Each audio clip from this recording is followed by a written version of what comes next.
Fund ഉപയോഗിച്ച് നിർമ്മിക്കുന്ന റോഡുകളിൽ ടോൾ പിരിക്കുന്നതിന് സർക്കാർ ആലോചിക്കുന്നുവെന്ന റിപ്പോർട്ടുകൾ ജനങ്ങൾക്കിടയിൽ വലിയ തോതിലുള്ള ആശങ്കയാണ് ഉണ്ടാക്കുന്നത്. ടോൾ പിരിക്കുന്നതിന് LDF തത്വത്തിൽ തീരുമാനിച്ചുവെന്നാണ് ഇടത് കൺവീനർ TP രാമകൃഷ്ണൻ പറയുന്നത്. ഭരണമുന്നണി പച്ചക്കൊടി കാണിച്ച സ്ഥിതിക്ക് കിഫ്ബി റോഡുകളിൽ ടോൾ ഏർപ്പെടുത്തുന്നതിന് അധികം കാലതാമസം ഉണ്ടാവില്ലെന്ന് കരുതണം. പ്രതിപക്ഷം സമരത്തിന് ഇറങ്ങുമെന്ന് വ്യക്തമാക്കിയിട്ടുണ്ടെങ്കിലും സർക്കാർ അത് കണക്കിലെടുക്കുമെന്ന് കരുതാനാവില്ല. സർക്കാരിന്റെ കടുത്ത സാമ്പത്തിക പ്രതിസന്ധി അധിക വിഭവ സമാഹരണം നടത്തിയേ തീരൂ എന്ന അവസ്ഥയുണ്ടാക്കിയിട്ടുണ്ട്. കിഫ്ബി എടുക്കുന്ന വായ്പകൾ സർക്കാരിന്റെ വായ്പാ പരിധിയിൽ ഉൾപ്പെടുത്തിയ കേന്ദ്ര സർക്കാർ നയം സൃഷ്ടിച്ച പ്രതിസന്ധി നിലനിൽക്കുകയാണ്. വായ്പയെടുത്ത പദ്ധതികൾ നടപ്പിലാക്കാനുള്ള കിഫ്ബിയുടെ പരിശ്രമങ്ങൾക്ക് ഇതും തിരിച്ചടിയായെന്നും പറയുന്നുണ്ട്. അതിനിടെയാണ് കിഫ്ബി ചെലവഴിക്കുന്ന പണം തിരിച്ചു കിട്ടാനുള്ള മാർഗം കണ്ടെത്താതെ വയ്യെന്ന ആലോചന ഉണ്ടാകുന്നത്. ചെലവഴിച്ച പണം തിരിച്ചു കിട്ടാൻ ടോളല്ലാതെ മറ്റു മാർഗമില്ലെന്നാണ് സർക്കാരുമായി ബന്ധപ്പെട്ട വൃത്തങ്ങൾ ചൂണ്ടിക്കാണിക്കുന്നത്. വികസന പ്രവർത്തനങ്ങളുമായി കിഫ്ബിക്ക് മുന്നോട്ട് പോകണമെങ്കിൽ തിരിച്ചു വരുമാനം കിട്ടാനുള്ള മാർഗങ്ങളും കണ്ടെത്തിയേ തീരുവെന്ന് അവർ വിശദീകരിക്കുന്നുണ്ട്. സർക്കാരിന്റെ ഭാഗത്തു നിന്ന് നോക്കുമ്പോൾ ടോൾ എളുപ്പമാർഗമാണ്. ആളുകൾക്ക് വാഹനങ്ങൾ റോഡിലിറക്കിയേ തീരൂ എന്നതുകൊണ്ട് ഉറപ്പായും വരുമാനമുണ്ടാകും. പ്രളയം നേരിട്ട ജനതയ്ക്കുമേൽ പ്രളയ സെസ് പിരിച്ച സർക്കാരാണിത്. അത്രമേൽ സങ്കുചിത മനസ്സ് ഈ ഭരണകൂടത്തിന് ഉണ്ടെന്നത് സാരം. രാജ്യത്തെ ഏറ്റവും കൂടുതൽ വാഹന സാന്ദ്രതയുള്ള സംസ്ഥാനമാണ് കേരളം. ഇവിടെ 1/3 വാഹനമുണ്ടെന്നതാണ് നേരത്തെ പുറത്തു വന്നിട്ടുള്ള ഒരു കണക്ക്.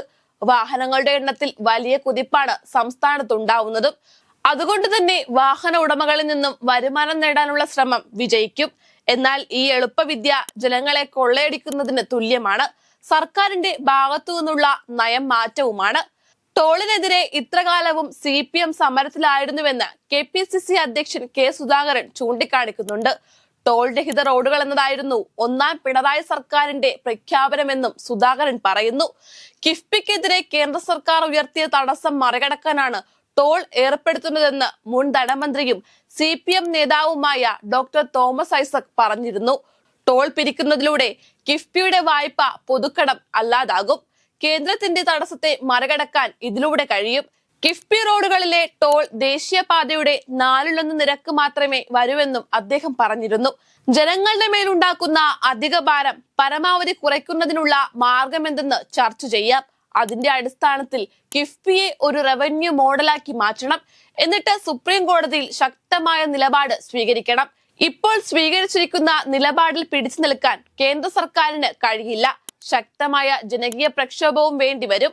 ഈ ഉദ്യമത്തിൽ വിജയിച്ചാൽ സംസ്ഥാന ബജറ്റിലേക്കുള്ള വായ്പകൾ സാധാരണഗതിയിലാക്കാനും ജനങ്ങൾക്ക് നൽകുന്ന ആനുകൂല്യങ്ങളും സമാശ്വാസങ്ങളും വർദ്ധിപ്പിക്കുന്നതിനും കഴിയുമെന്ന് തോമസ് ഐസക് പറഞ്ഞിരുന്നു.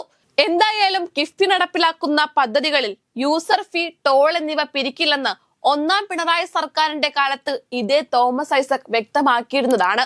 സാഹചര്യങ്ങൾ മാറിയപ്പോൾ നയവും മാറ്റുന്നു എന്നാണ് സർക്കാർ വിശദീകരണമെങ്കിൽ അത് ജനങ്ങൾ പ്രതീക്ഷിച്ചതയല്ല എന്നേ പറയാനാവൂ. ജനങ്ങളിൽ അടിച്ചേൽപ്പിക്കുന്ന ഓരോ പുതിയ ബാധ്യതകളും അവരുടെ ജീവിത ചെലവ് ഉയർത്തുന്നതാണ്. വൈദ്യുതി ചാർജ് കൂടിയതും അവശ്യ സാധനങ്ങളുടെ വിലക്കയറ്റവും അടക്കമുള്ള അമിതഭാരം ഇപ്പോഴേ ജനങ്ങളുടെ മുതുകത്തുണ്ട്.